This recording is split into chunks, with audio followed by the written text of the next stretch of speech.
Hi, welcome back to the channel. Thought I would have a very quick video today on how I have installed my boost gauge, which is reasonably simple to do. You can get two different sorts. You can get the electronic type, which has a sensor, so the boost senses in the engine bay, and then you have an electrical cable that goes back to the display, which will be in the cockpit.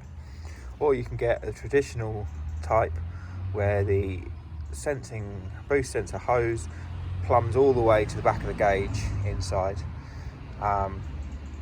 Both are very similar to install because you still need to go through the firewall at the back to get inside the car, and whether you do that with a cable or a boost pipe doesn't matter too much.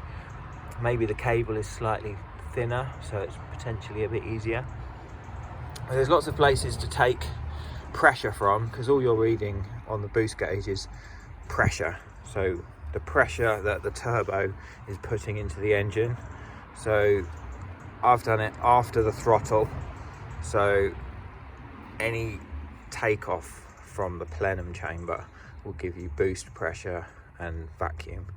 So you could do it off the back here, so you could T into here, or you could T into the brake servo, because that's still going to give you pressure. And I've done it here, just down here, so it comes off the back of the throttle here, and I have put a T-piece in here, so just T, so it gives you an extra line, which is this one here, and then that goes to my sensor, which is here, and then that gives a signal which this cable reads, and I've gone through the firewall here.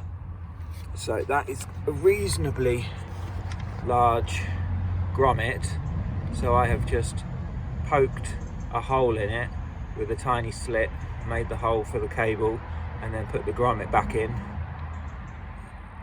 and then you've got your cable or your hose inside the car, and then you can just run it to your gauge wherever you mount it. So I hope that's helpful. Good luck.